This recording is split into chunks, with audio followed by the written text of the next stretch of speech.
Hello and welcome to the Monday live stream for Chthonia. This is I didn't do one last week because last week just got too busy, and I think I was going to try to do it on Thursday, but I really had a brutal headache on Thursday, so I just thought, no, I'm not getting online and trying to talk to anybody. I did manage to record a special podcast that day, which is a little bit bit of a feat. How well it came out, I don't know, but I did review it, but what my patrons thought of it, I don't know. But so anyway, hello Sam, hello again. And yeah, it's my second live stream of the day. As people know, I live stream most mornings over on my other channel, Transition Life Coaching. But the Chthonia podcast is one that I do just once a week, and I try to deal with topics that are connected specifically, obviously, to the podcast, and also to just what I'm doing on that channel as a whole. And so a little update on what's going on. I guess we'll start with that. First of all, I have my little sticker here. For those of you, I voted, so I did finally vote in the 2024, maelstrom of an election. And I thought, I'm going to go on a Monday morning at 10 o'clock. Like, it'll be dead. Nobody will be there. You can't find parking. There are lines all the way out the door. You would think this is concert tickets for some big group. Everything, it's just, it was insane. It took me about a half an hour to get in to vote. And then, I had some other errands to run and stuff. So I was, in that town. So that, I managed to take care of all that. But getting in and out of that parking lot was a beast, and it was. And when I left, there was still lines out the door, because I thought, it'll be the weekends, it'll be really bad because people are off. That's the day that they have.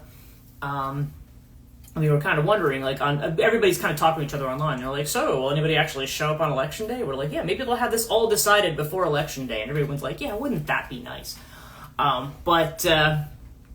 But in any case, yeah, so I did do that today, and that was a bit of an experience.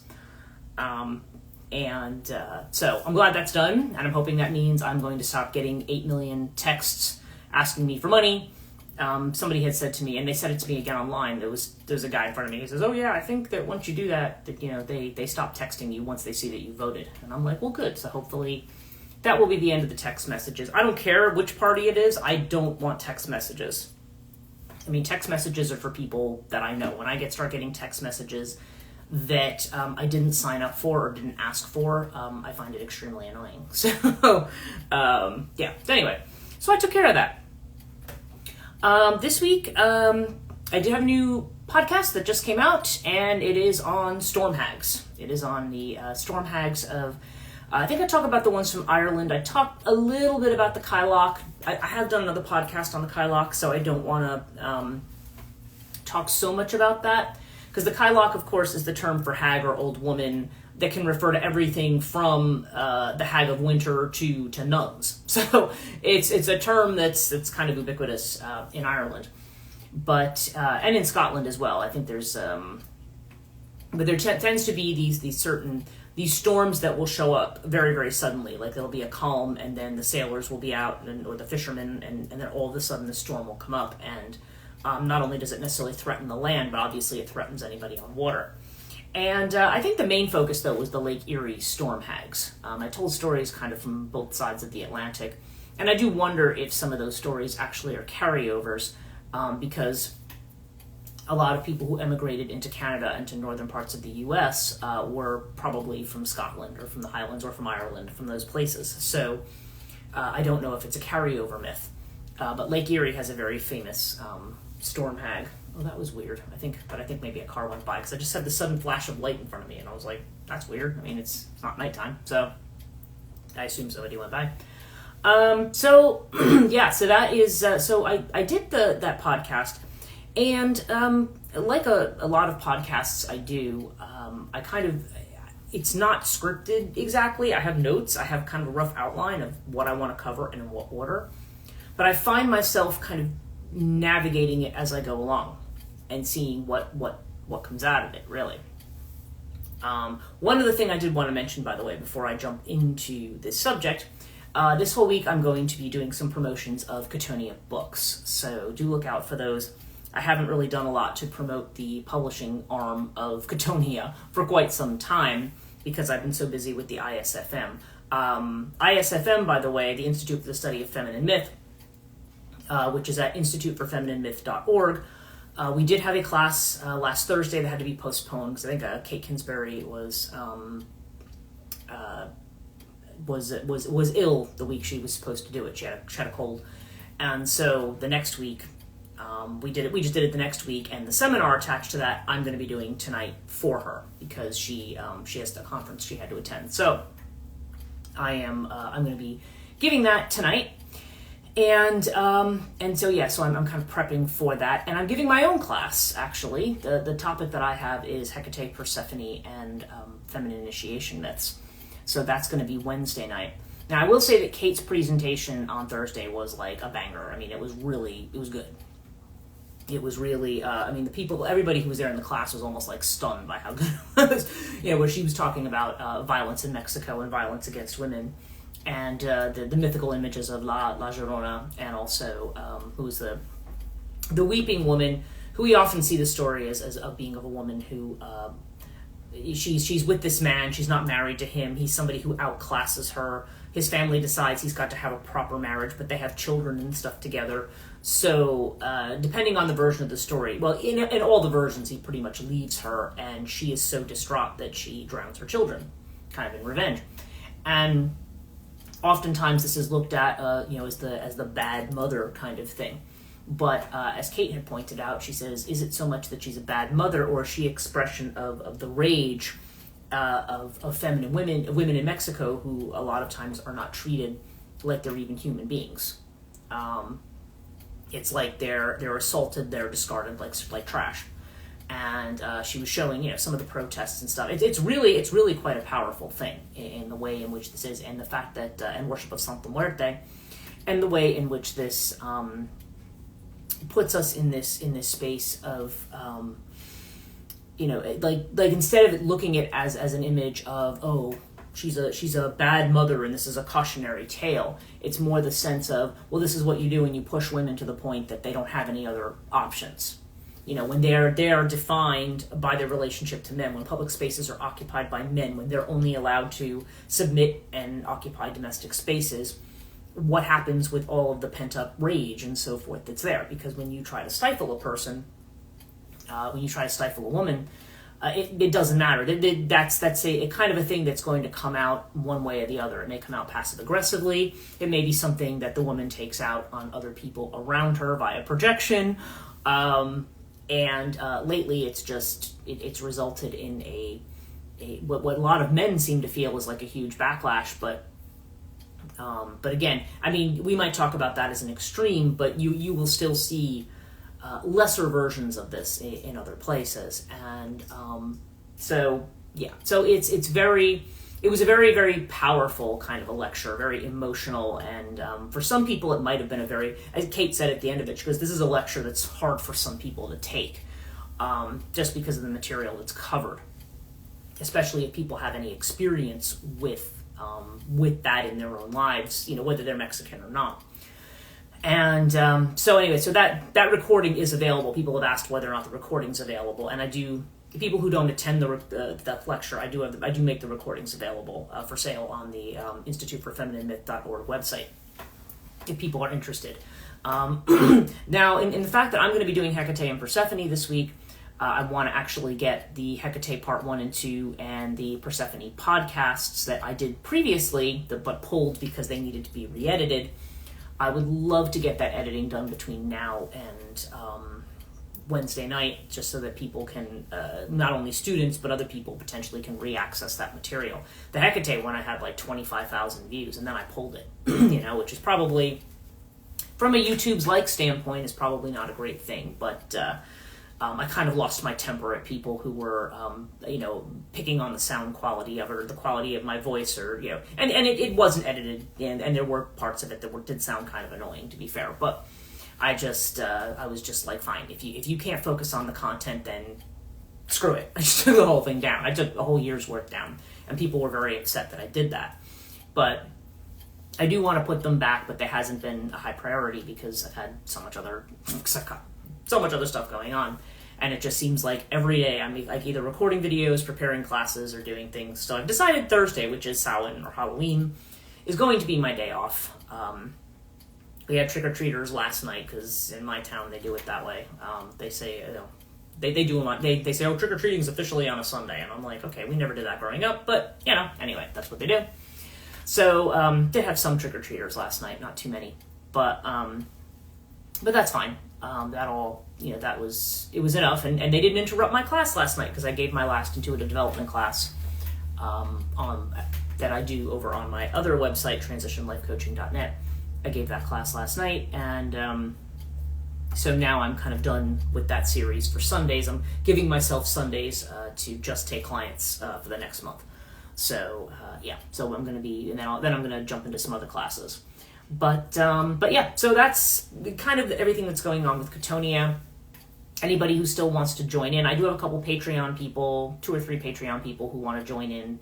If you are on my Patreon, getting classes, you get like, depending on what level your monthly contribution is.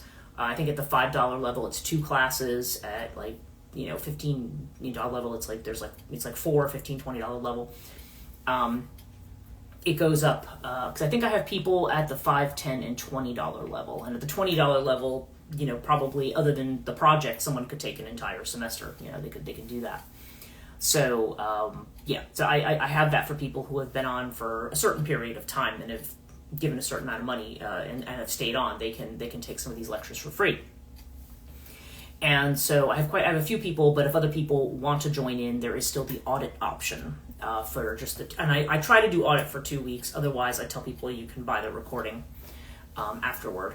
So that's the way I've been working it. Whether I keep it that way or not, I have to decide. But all of that's coming up this week on Chthonia. So back to talking about the new podcast. And the other thing I was going to mention was just this. One thing I had not mentioned previously is that we are now in a period called Chthonia, which is a period of worshiping Lord Shiva in Hinduism that lasts 21 days and that culminates on the 31st of October. And that is the festival of Sri Ardanadishwara. And Sri Ardanadishwara is the merging of Shiva Shakti. Okay, that's literally when you see a being that is half male and half female. And it is supposed to be the merging of Shiva Shakti or Shiva Parvati as one being. And I usually participate in that puja every year. So I had just gotten notification that that's coming up. But interesting that we're seeing have this festival. And I mean, it is a festival that comes every year, but right now we're looking at this merging of the divine masculine and feminine at a time when there's been a lot of discussion around how does masculine and feminine work together instead of two sides being at war with each other or one trying to dominate the other, right? And one thing that's kind of come up is because I was talking a little bit about the storm hags thing. We have this idea of the one thing about that was that the way that these storms will suddenly come up out of a calm, and again, just for reference, because I don't know if I'm being clear, that's the podcast that I'm doing this week on the storm hags of the north, and their appearance tends to be at the end of winter and just before the beginning of spring. Now, again, depending on where you live, this could be a different experience for you. I know living here in New Jersey, what I find is that we have, now again, storm hags usually have to do with the water, the ocean, or with a particular lake, like Lake Erie or something like that. Similar to figures that we would see in Greek mythology, like Scylla and Charybdis or something. You have these terrifying sea monsters that appear and that represent these terrors of the sea. But they tend to come, the Lake Erie storm hag tends to come around this time of the year. So this is like right before we think of as being the winter solstice, like the rebirth of the light, right, in the darkest point. In Ireland, we see this, and in Scotland, she tends to appear just before the beginning of spring. Okay, there tends to be these storms that will come up, and sometimes it's a case of there's a storm, it's calm, and then all of a sudden, out of nowhere, this storm just like will pick up again, and the boat will be lost. Everybody will be lost. Sometimes, like in the Lake Erie case, the boat's not even found again. A lot of times, they kind of mysteriously disappear, like they've been pulled into another dimension or something. I mean, who knows, right? But that's why there's a lot of legends around them. And the storm hag, certainly of Lake Erie, is often compared to Jenny Greenteeth, who is a kind of lake and river fairy that I've done podcast on as well, who will drag people down to, who lures people in and then grabs a hold of them and drowns them. It's often was seen as kind of a cautionary tale for children, right? Don't get too close to the water because you'll get grabbed by Jenny Greenteeth or Peg Powell or whatever the equivalent was and get pulled into the water and she'll make a meal out of you, which is what the Lake Erie storm hag is also said to do. But the fact that they always show up at the point before there's a new beginning, the point of darkness, the point before we're starting into a new space. I find myself thinking about that is the danger, and I think that's the way I couched it, the danger that one experiences when they're passing into a phase of a new beginning. Now, the most obvious metaphor for this, and I talked about this on my other live stream this morning, is childbirth, right? It's, now again, full disclosure, I've never had children. I know a number of people who have. I obviously have the parts and I know how they work, and so I know how this process works. And I know, because I know how it works, I have no interest in participating in it. Of course, I'm too old to participate in it now. But it's very much when a child is being born, when the woman goes into labor. That's not a point at which, now first of all, that is a very dangerous point, okay? We tend to think of with hospitals and anesthetics and things like that we don't, death in childbirth of the mother or the child is not considered to be a common thing.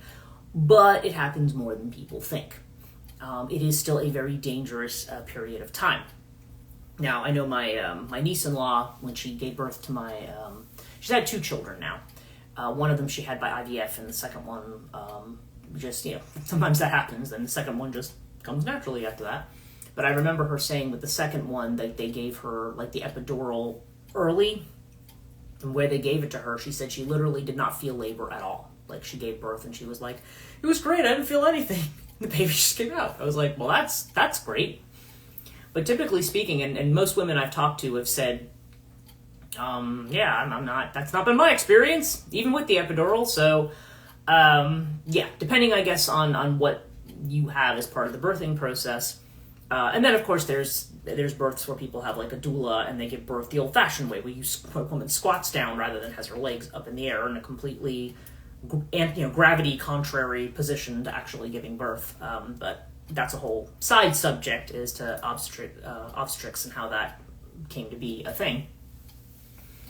Nonetheless, even though it's less dangerous than it was, there are still certainly a lot of circumstances in which childbirth is very, very dangerous.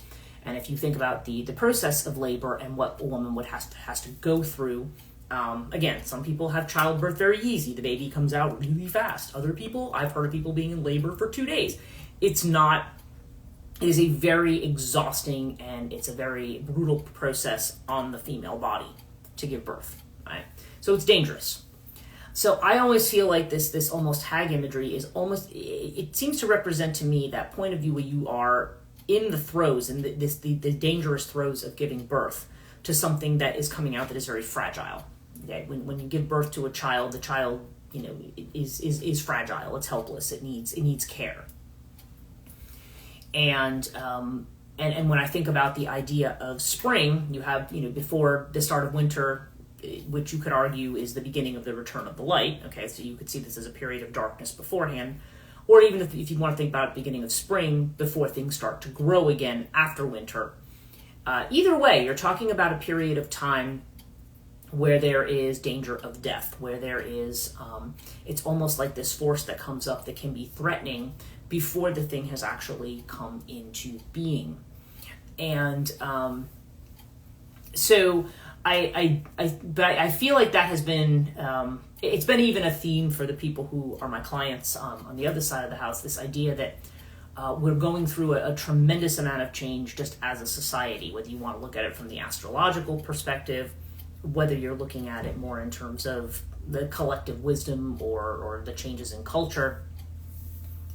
Well, I feel like we're kind of, the tension is building to a point where, we are passing through danger and have to move out of danger, right? And are we going to make it through to the end? Are we going to manage to evade the, being the kind of this being pulled back into the depths, so to speak? Because when I think about the idea of a storm hag, or of a kind of a watery, monstrous, feminine figure that pulls someone down into the waters. I mean, the waters are where you come from when you're born, right? There's the amniotic fluid that the child is in the sac before, and then the woman's water breaks, when the baby's going to be born. And so you're in this watery space, and so it's often seen as a regression, like being pulled back into that watery space. Makes me think of Hesiod's myth of Uranus and Gaia, where Uranus, it's almost like as Gaia is giving birth, as she's going through that process, it's like he's trying to stop it by pushing it back. So it's almost that regressive kind of thing. Well, in that case, it's the sky god who's doing it, and not some kind of a hag figure. And Gaia, of course, is highly displeased, hence her enlisting Kronos to take care of, turn the stereo knob down on the desire of Uranus, if you get my drift. So it's very much so we have this idea of this danger of moving into a new space. And I feel like right now for a lot of people throughout the world, I mean, certainly in the USA with the elections, there's a lot of strong feeling around that, and about what kind of an era is this going to usher in one way or the other. There's definitely a sense of, I've been talking about how I feel like we're moving into this space of this divine feminine, or even dark feminine. It was interesting. I think I posted something to my stories. There's an astrologer I follow called Steve Judd, and he literally was talking about how the planetary, the outer planets in particular, he says they're all evoking what he called unprompted the dark feminine. He's like, the dark feminine is kind of coming into the fore here. And that kind of jives with a lot of my own experience about things as well.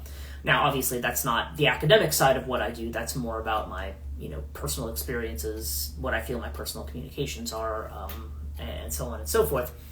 But it's not just me who's saying it or necessarily seeing that. I'm hearing about it, and a lot of people are writing to me saying, hey, did you see this? And did you see this? And did you see this? And so one of the things that got me thinking about for today's topic was, again, back to the idea of feminine archetypes.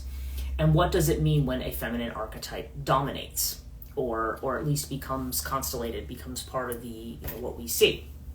Now, one thing in Kate Kinsbury's lecture, she was talking about the way in which she felt psychology placed a lot of blame on the mother for things that happen. When she was talking about this attitude of feminine violence, or this way of making women responsible for things that should not be their fault. And she pointed to Jung's talk about the mother and the mother wound, when it came to children. Now, actually, while she was giving her lecture, I had the worst, that was my night that I had the worst headache ever.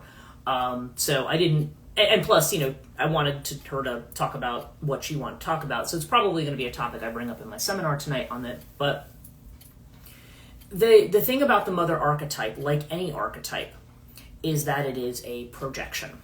Okay. So if Jung talks about the mother wound, he's just in the same way when he talks about the animus, which is said to be the sole expression of the female. Now, Jung has written, now of course this is translated from German, but I have read it where he will say that he actually says that women don't, quote unquote, have a soul. That they don't have a soul, that they just have this kind of, opinionated thing, masculine thing that they should avoid, kind of dealing with in a way. I forget exactly how he said it, but I remember when I read it, I thought, well, that sounds really offensive. But then I said, yeah, but that's because, I don't know if it's the translation or what, but that's often taken out of context of what he's actually saying. What he says when he talks about the animus is it's been explained by other people, other Jungian analysts or scholars better than I could explain it. But it's the idea that when we think about the anima in a man, that is sort of like that creative element. That's that projection. It's the muse, right? Now, the animus can also be a muse, but the way it tends to operate, because it's largely rational, masculine, because it's not necessarily seated, the masculine tends to be seated more in rules, law, and judgment. So the way the animus tends to manifest is when we get judgy about other people. When you look and it's just like, oh God, what she's wearing, or is she fatter than that one, or this one, that one, that kind of crap tends to be the way the animus presents itself. That's the way the woman tends to project it. She kind of looks around and starts being this competition and this comparing kind of thing. And it acts almost like a group of men that judge. And it can also be felt when a woman sees a man, or men are looking at her, and that maybe men that she wants to be attractive to. And again, I realize this is more than just men and women. We're just kind of, I'm just using that right now as kind of the example. But, because there are other types of relationships, obviously. But when that's projected, there tends to be this, that's when the woman starts going, oh, do I look okay? Is my reputation okay? Is this okay? Is that okay? How's my hair? How's this? How's that? When we start to really feel self-conscious about these things, that is the way in which the drama of the animus. It's kind of like there's a judgment there, and it doesn't just come from men; it can come from women. Certainly, you'll hear a lot about how sometimes women can actually be harder on other women than men, and that's where that comes from, and that's what Jung is saying. Yeah, that's the thing you don't really want to deal with or develop. Like that's not the thing you want to develop. So when we talk about archetypes, we're talking about, again, something unconscious, something that's coming out of an unconscious space that gets projected onto somebody else. Hello. Blessings to you too. So it's, so we have this, so when we talk about the archetypes, so when Kate was talking about the mother archetype and saying, well, it's, this is a way of saying that mothers are bad. I'm like, no, he's talking about the way in which young men interpret the mother archetype. Because whatever our biological parents are, okay, and again, there's all kinds of parentage. There's people, you have same-sex couples who will, somebody might have like an equivalent of, who could have IVF or something like that, and then they can have a child together.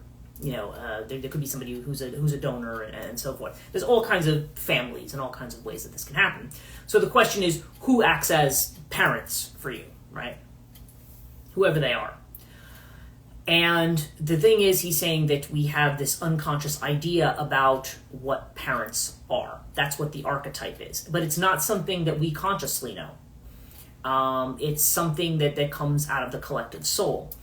So that when we experience what we think of as mother or what we think of as father, in this case, Kate's talking more about mother, and perhaps mother is emphasized more because if the child is coming out of a feminine womb, there's a sense of needing to separate from that oneness with the female body.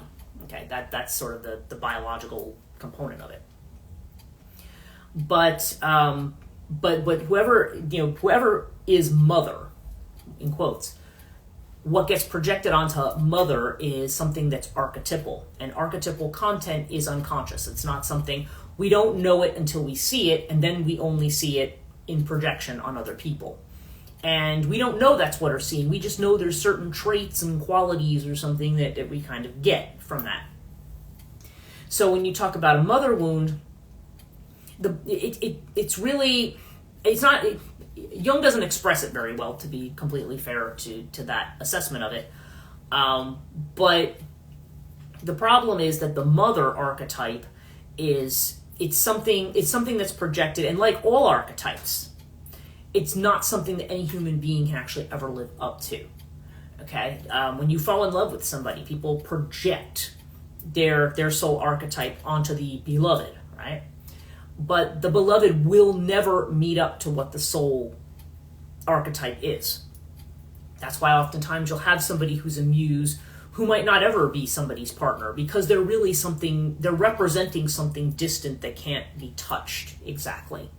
And if you do touch it, that's no longer what it is. So that's why, that's often how love can start. But if you're going to stay in a long-term relationship, that's not often how it ends. That projection has to be withdrawn, and you have to be conscious of the real person, not the projection. Similarly with your parents, it's like there's an archetype that's projected onto them.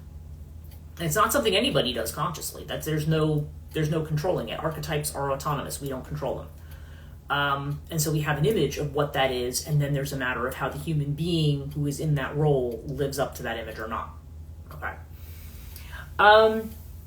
So it's interesting now. I think it was Joanne who was taking classes with me, who had sent me an article from Psychology Today that I thought was really interesting about another archetype, which is the Puella archetype. Now, puer and puella are the Latin words for boy and girl. Okay. And frequently we will talk about the puer-senex axis. So you have the puer, which is the boy, and the senex, which is the old man. Typically the wise old man. And this is almost on the different scale. I think I've talked about this, and Jung has talked about this in certain Jungian analysts in terms of manic depression, or now it's no longer called that. I think it's just called bipolar now at this point. But that the two poles are puer and senex. You have the boy energy, which is often associated with like Mercury. Astrologically, it's this very vital, excited, alive, passionate, enthusiastic, that youthful energy that's willing to take risks and jump in, right? Whereas the senex is more Saturnian type energy, more like Saturn. It's more, it's the old man. It's slower. It's more circumspect. It's maybe more of a hermit. It may be more isolated. It has to do with time and the way that we negotiate time, right? And so when we talk about when they used to use the term manic depression, okay, then the mania side would be that enthusiastic energy when it's kind of in excess, whereas the senex side would be when we have this excess of depression. There's like a loss of energy. There's not.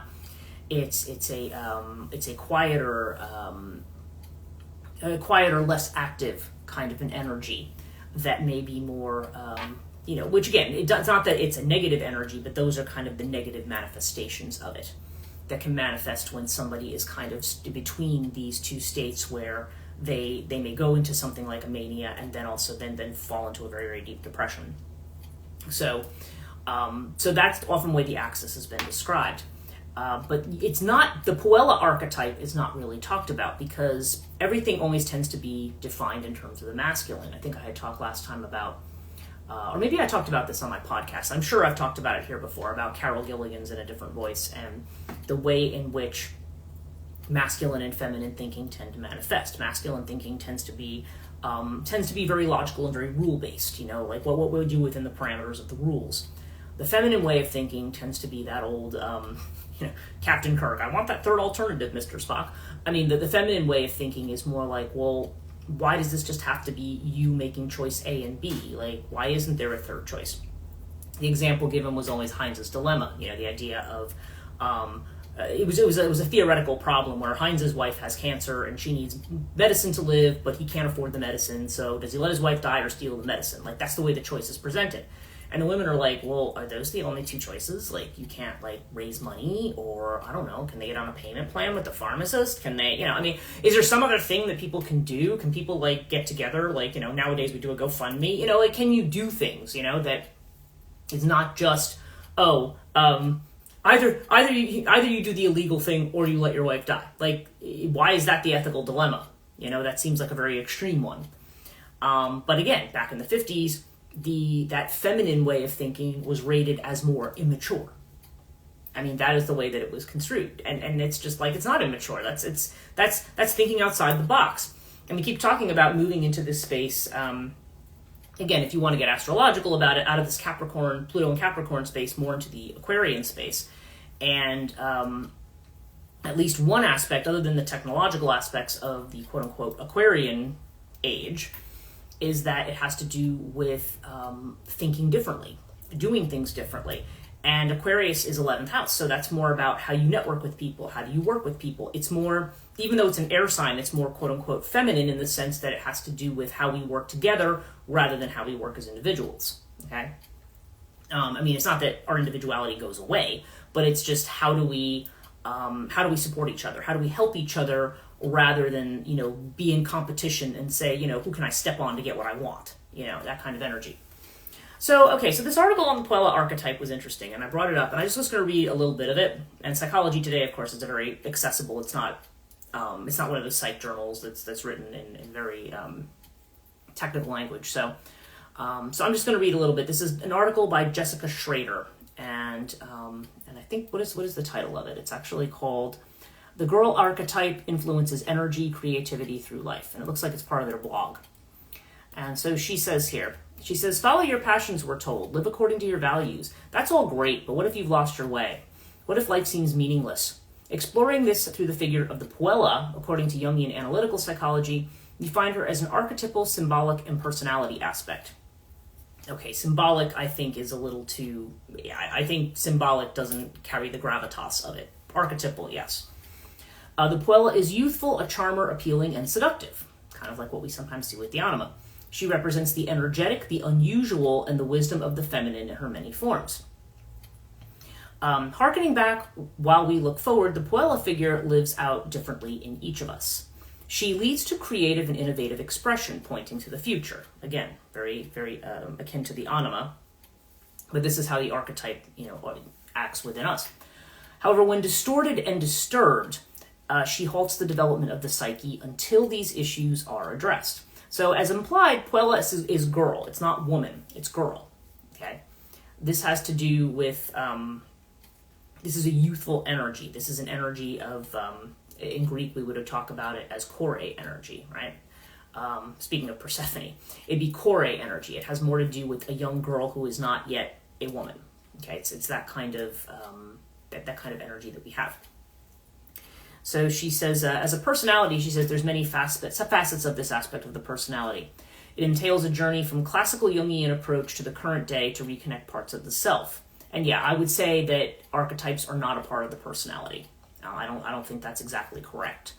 They can manifest in the personality, but archetypes are by definition unconscious. They're not part of our ego. So okay, I just wanted to mention that. There are many aspects Puella needs to face and move beyond, especially how narrowly she's been defined. How easily the fictions and true stories could trade places, how quickly the verities of her life could confuse feelings. Yet she can evolve from this desire to desire imagination and access to the encounters forging transformation. She says she's writing from her experience as a Jungian analyst working with people who do not know how to harness Puella energy creatively or how to access the potential. The Puella has often been demeaned, described as remaining too young, unrealistic, unknown, and unconscious. Well, yeah, because it's an archetype. Or even as a self-centered narcissist. Now that's interesting. I watched a thing, and I think I've talked about Tale Foundry, and I watched some of their things where they talk about certain works of literature, and they kind of dive into them, like in these video essays. And they were talking about Peter Pan. And Peter Pan, as a story, written by J.M. Barrie, and that's actually a kind of a rabbit hole to go down in and of itself. But they were talking about that Barrie's conception of this work. We think of Peter Pan as the boy who never grows up, right? He's this fairy type figure, and he kind of takes the children away. And what they were saying in Tale Foundry is that this is definitely a kind of a depiction almost of a kind of narcissism, the way in which the child is self-centered and only sees themselves as being kind of the center of the world, and they're not interested in or concerned about the wider world. It's considered to be a kind of narcissism of the child. And so when we talk about this, I think there's kind of a little bit of a Freudian inflection there. But that was just the idea, talking about the idea that we think of children as very innocent and as very open, but there's also this aspect of childhood that's very, very selfish, right?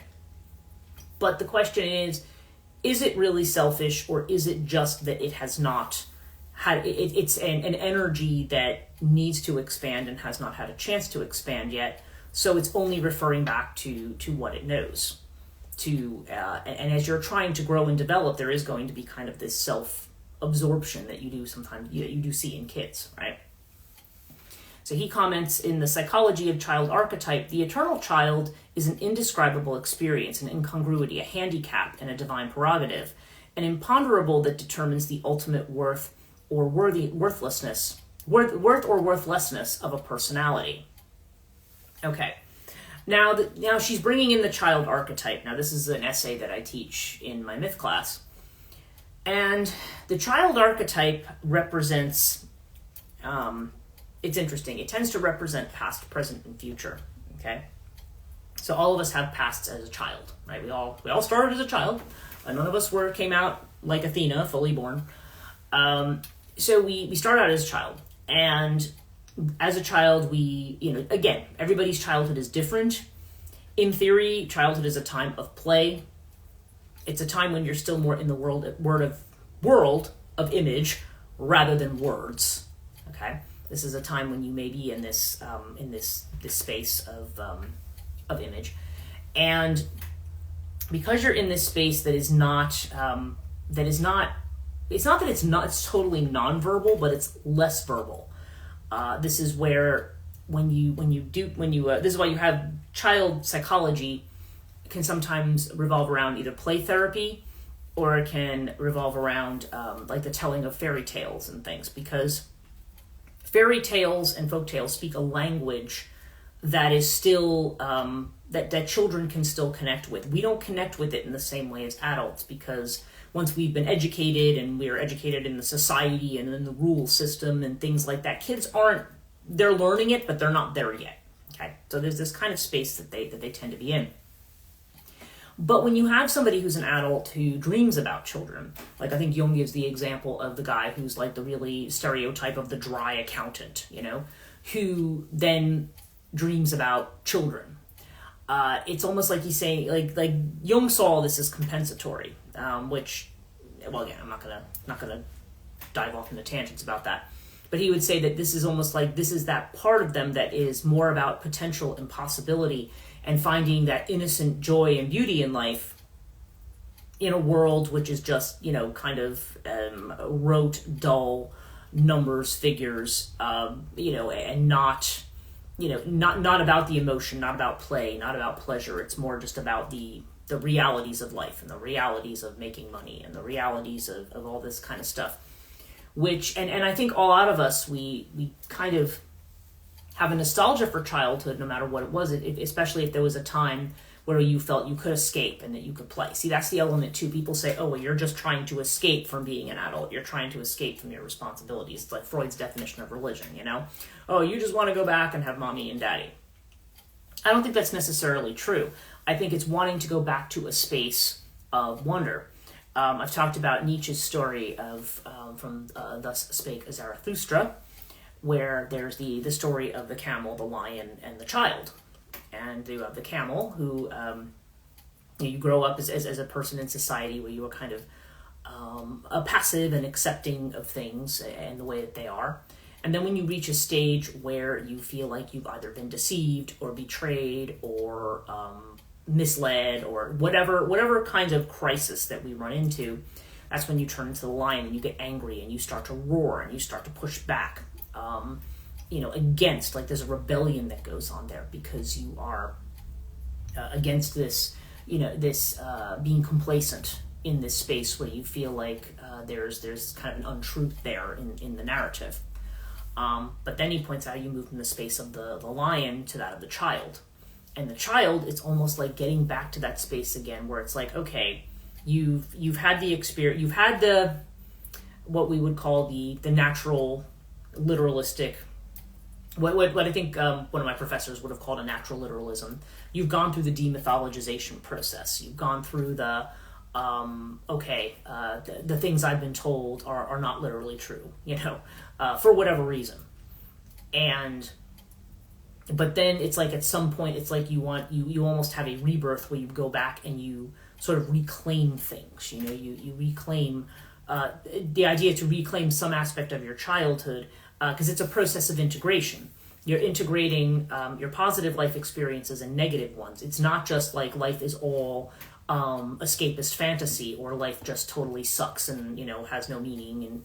And, those aren't the two, again, are those the two options? They're not. Every one of our experiences has a place in our lives and in how we live. So the child archetype kind of represents that. It represents that ability to look at things with fresh eyes. We have the eyes of experience, but to be able to take a second look, to be able to take a different look. Okay? So, so talking a little bit more about Puella here in this article. Just Puella is noticeable with a certain style of freshness and interest. She can be any age, energetic with ideas and hope. However, she can also be bogged down with a secret numbness, like carrying a dead weight. The zest is compromised, the strength is as well. She's smart, quick, and the development of her personality has yet to unfold. She needs time as something became stunted. It can come from parental lack, neglected family systems and structures, or culturally limiting and prescribed aspects. She can be withheld, living behind a wall, taken with destructive complexes, and unable to access a more complete self. This exploration is to free her from the shackles and projections into the girl, becoming from what has been into what she can be. Yeah, and that actually fits in a lot with the child archetype, because it's past, present, and it's future. It's what your potential is. It's what you're also going to be, as well as the way that you can think differently now. So she's talking about this in terms of Puella instead of Puer. If you join late, that's kind of what this conversation's about, or this, well, it's me talking, right? What I'm talking to you about. Puella represents the young feminine at the brink of a crossroads, or on the brink of a crossroads. It's an odd way to phrase it, but okay. She exists between her individual nature, energy, youth, and the innovative, yet can be drawn back to traditional ways. Puella is the creative, unusual, desirous, and different. Even so, often infirm in her position, she can become waylaid. Whether women or men, heterosexual, lesbian, gay, or non-binary, Puella remains a concept and personality aspect to be understood and made conscious. Puella is fluid. She's the feminine emerging in ways different from previous generations when denied and repressed. The Puella exploration marks an end of gender fluidity with open-ended descriptions of feminine aspects. It puts us in an unprecedented land with self-definitions changing, a moving kaleidoscope of the imaginal and the unknown. So she is talking about Puella as in an environment, she's talking more about the feminine with a capital F, which has nothing to do, we often try to talk about femininity as how we assign roles to people and what they're supposed to do and what you're supposed to be. Girls do this, boys do this. Women are supposed to be in this space, men are supposed to be in this space. This is saying Puella is like sort of this new way of looking at things, where we're looking at what the real potentials are, which are open-ended. It's not just simply you're a girl, therefore your destiny is, say, I don't know, to be a mother and have kids or whatever. It's open-ended. And again, as she points out, Puella archetype is not necessarily something limited to girls or to women. It's something that men would have as well. Puella stands on a historical, mythological, cultural, and personal continuum, symbolizing one form of the category called feminine. Yeah, it's more of the girl aspect. It's the core. She works the female voice out of its conformity and repression into creative spaces with her rebellious nature. Her challenging of traditional patterns takes courage, dedication, and devotion. This emerges through the process of individuation and by exploring the many facets of the psyche to find out what it means to be true to herself. She, too, has often been obstructed by persecutory internal figures, like the animus, harsh self-assessments and critiques, and emotionally distant partnerships. Yeah, and that's the other piece of it, too. When you're kind of in this kind of space, and then you get into a partnership where you have a societal structure that says you're supposed to assume a certain role. It's amazing how people will automatically fall into those roles when people get married. You can have two people who date forever, like they could be boyfriend and girlfriend for a really long time. Again, we're just talking about heterosexual relationships right now. Two people who could be dating forever. And then the minute it's like there's the civil contract, right? Or there's the religious contract. They put a ring on it, so to speak. It's like the archetype suddenly shifts into gear. Or this archetypal, because an archetype is a collection of ideas. And suddenly this idea will suddenly come in about who you are and what you're meant to be. Okay, somebody's doing something down there. Sorry, I didn't mean to interrupt. I was just like, are they going to start doing construction outside? But anyway, thankfully no. So yeah, because that's what I had often found, that you and then you move actually more into the space of mother father. Like there's this idea that, okay, you're the female, so you're supposed to be the supportive role, you're supposed to be this and that. With men, a lot of times, because there's not the same level of emotional development that women often have, because there's this almost expectation that females are going to have that nurturing, as what Eric Neumann calls the great round, as the container, as the woman. It's the same reason, like you go someplace and somebody has a child and they're like, oh, here, you want to hold the baby? And if you're like me, you would say no. But again, not because I don't like kids, I'm just not. I don't know. I'm just not. That's not. It's not something I'm automatically geared toward, but it's assumed that as a woman, it's just by virtue of gender, that you are going to be. That's what you're going to do. Or that's what you're going to be interested in, and it's not. So I don't know. So when we talk about this idea of the way the archetypes play out, they almost come out unconsciously, and that was just something that I just found so amazing. Like when I had been married, and of course I'm not married anymore, but when I was married, it was just very strange how, as soon as when we were dating, it was totally one thing, and then as soon as we got married, it was like a switch flipped overnight, and all of a sudden the expectations were different. What was expected of me, was different. And the kind of conversations we used to have, you couldn't have now, because now it's just like we don't talk about these kinds of things, It's really it's strange. And for some people, now again, there's other people who get married and they say, no, nothing was different, it was all pretty much the same. Well, okay. So you don't want to necessarily say that happens to everybody. But if there's still an unconsciousness in the relationship, that can happen. When you're still not fully conscious of the other person, then you start projecting the archetype onto that person. And then that person is just somebody you become frustrated with because they're not what they're supposed to be, right? They're not what they're supposed to be. So yeah, when we're talking about this aspect of the feminine, she says, okay, she needs to be adored, but nothing is enough to compensate for the inner emptiness. Okay, well, this is talking just about the archetype, the ideas around the archetype. Trapped in fantasy, lives in a bubble, abdicating the male mirror, submissive, her individuality halted. Narcissistic wounds coincide with an underdeveloped capacity for empathy and compassion for herself as well as others. She is tough on herself and relentlessly critical. There's a destructive and envious force behind the aggression, feeding a determination to win. An inability to satisfy these internal demands leads to depression and anxiety. Okay, so I think probably the better way to think about that, you have an archetype that, Puella is this, all of the things that we think of as being associated with the young girl and whatever those expectations might be, however the archetype is manifesting for you.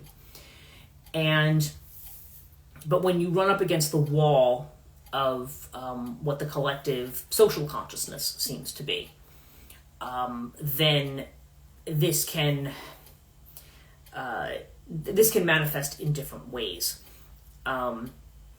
She says abdicating to the male mirror. Yeah, that's what I was just talking about before with the animus. It's like now you're in this space. This is another aspect of the soul that you're dealing with that now is that more judgmental aspect. So this girlish archetype, this feminine archetype that may have a certain idea about seduction and love and romance and so forth, runs smack up against this idea of judging and being opinionated and dealing with rules. And the way that these things can tend to clash, and the way that they're not, there's nothing that we have in our society, mythically or otherwise, that smooths the way for that. That really helps us to understand these parts of ourselves, right? And or the way that we experience those parts of ourselves through projection with other people. So there ends up just being this split and this awkwardness, and if you're talking about an active versus passive, if you're in a relationship situation where somebody wants to be emotional, wants to be close, wants to be intimate, and the other person's just like or if they're unhappy where they want to talk about things and the other person's like, shut up, I don't want to talk about anything. Then it's just kind of like, okay, then you kind of back off because you're afraid. You're afraid of that rejection. You're afraid that hurts. So it ends up creating a wall. It creates that uneasy tension that people are trying to work with when they don't want to meet or figure out how these two different things can integrate or how they can come together. That's kind of the point of individuation, is to bring these things together. And so therefore, what it can amount to is this limiting of voice. Now, this doesn't just have to happen in like a marriage situation. It doesn't have to just happen in a heterosexual relationship or something. It can happen in a lot of other ways too. Like I said, it can happen in our encounters just with other people, and the way in which the things that we are our own ideas, our possibilities, what we want to do, how other people perceive those, or how other people approve or disapprove of them, or criticize us, whether passively or actively.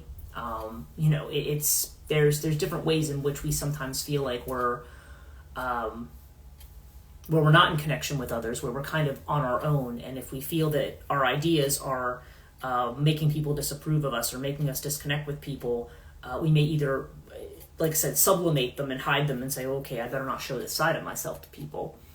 Or it just may be something that can actually trap you in a perpetual kind of escapist kind of a thing, and you may kind of pull away from that space. Or you may try to, shoehorn yourself into that space so that you can fit in.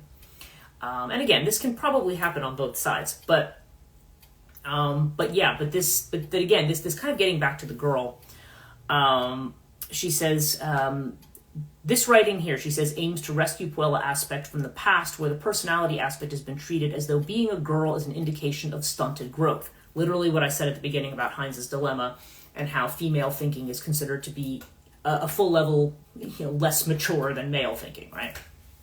If one learns to stop growth, they can never achieve maturity.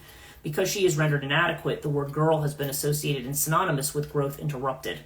Here, on the other hand, a revaluing of the girl, the Puella, with her trove of talents and creativities, is a revaluing of it. Creativities marking this aspect of the personality. The Puella within us all is special, not as the unfinished masculine or as the likeness of the male, but as a solid and clear in our own right. Although Puella is the eternal girl, she's the late bloomer and contains potential that manifests throughout the life cycle. And yeah, that's the way the child archetype, it's that continual refreshing of potential that we have. The potential to do something new. It says the content for her unfolding appears in images, feelings, somatic manifestations, dreams, synchronicities, informing life experiences. Puella's hunger for life is passionate and fierce.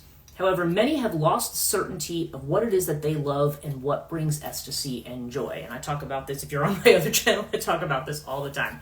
What is the thing that really brings you joy? And I think it's interesting that we're in a time frame, certainly post-COVID, where everybody's looking at it and saying, is this whole idea of making a crap ton of money and working 80 hours a week all there is to life? What is it I would rather be doing? How would I rather be spending my time? Who am I? What is it I want to be doing? And so this is this reconnecting with this child archetype, in this case, which he's referring to it as Puella. Puella's hunger for life is passionate and fierce. They yearn to reclaim bodies and souls, the passions inspiring creativity, to be fully alive, setting new flexible patterns. Flexibility is important here. Puella embodies the bud opening to potential, youth and new beginnings extant within us all. Puella needs a more complete portrayal of her role and value in the personality and culture. Conceptually, the unfolding of ideas and ways of becoming is inherent in the Puella herself. Our challenge is to be youthful at each stage of life so we can access the energy and remain creative, innovative, and in our unusual selves. Okay, so very interesting here, the way that this is conceived of. Now, the question might be, and we're almost at the end of the live stream, but I think the kind of ending question we might have here is, well, what would the difference be between Puer and Puella here? What would the difference between the male aspect of that and perhaps the female? Well, again, I think they're both versions of the child archetype, but they may focus on very different things. If we think of the feminine as being more about emotions, if it's more about the heart space, about the opening, about about feeling, about immersing oneself in feeling, and about intuition. There is a fantasy element if we think about it as kind of being Piscean. It's like there is this element that again, if it's too far directed, it can be escapism and deception and things like that. But then the masculine side would be more, again, it would be more cerebral. It would be more talking, more. It might be more interactive in the way of doing things where you solve problems and deal in rules and things like that. More something that's a little bit more structured. And perhaps it's maybe a little bit more about the intellect per se, rather than necessarily moving into an emotional space. I think of being an undergraduate and all the guys who hang out, I don't know, and just, would talk about stuff for hours. Of course, I don't know, but it was all of us who actually would be involved in these groups. But the way in which I would, there's kind of this privileging of sitting down and having this kind of discourse, as something that somebody does. And again, women can do that too, but it's this way in which we use that energy to invent new things. And I think we tend to focus very heavily on the thinking side of it. We tend to focus very much on the intellectual side of it. But forgetting that there's this other piece of it, this other very playful piece of it, that is more about where our heart is. And I think that seems to be this feminine energy that is coming into play.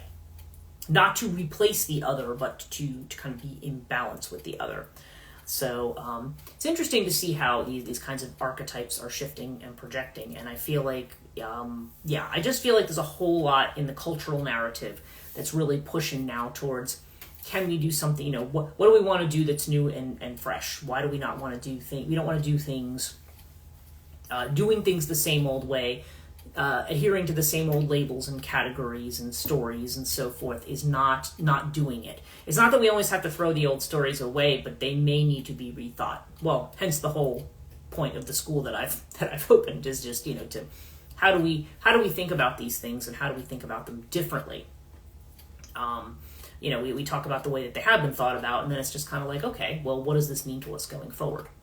And I think archetype theory, as imperfect as it is and often as misunderstood as it is, can be very useful in the idea that, because you're talking about unconscious ideas, and it's just, I've often talked about how creativity is something that is expressed through you. It's not something that comes out of your brain. I think that's what they would have called an act of hubris, believing that you're responsible for that which comes through you creatively from whatever our collective source might be, whatever you want to call it. So interesting. It's just some things to think about with regard to that. But as I was thinking about this idea of birth and new birth and the dangers of birth, and the dangers of kind of moving into this new space that we're kind of getting in as a collective, and just also this week, again, with my clients, with myself and everything, this motif of courage too, of being courageous to say, okay, if you're going through hell right now, kind of keep going. Back to the metaphor of the child, if you're in labor, you can't decide now that you're not going to be pregnant. Like, yeah, you know what? Never mind. Like, yeah, well, it's too late. You're in the process now. We're moving towards something. So the question is, what are we moving towards? And I think it's worth thinking about reclaiming a space where we look at things with fresh eyes and not just simply try to do everything the same way that we did before. You don't want to discard what the wisdom is of the past, but it's a matter of knowing what to keep and what to not necessarily throw out. Maybe sometimes throw out, but what needs to be reworked. So anyway, another one of those little deep topics on my mind today. So I hope you found this somewhat interesting. And thank you very much for joining me. And I will be back here next Monday. And like I said, if you haven't seen the live stream, the podcast, sorry. I'm glad I caught this podcast. Thank you for your wisdom. Oh, you're looking good. Oh, thank you. Thank you very much. And I'm glad that you could join me today. And as I mentioned earlier, I'm going to be doing some Chthonia book promotions during this week. So you can look out for those. And again, the new podcast came out today. So if you haven't had a chance to listen to it. I'd love to know your thoughts. Thank you guys so much. I hope you have a great rest of your week and a great Samhain, Halloween. And I will see you all in November.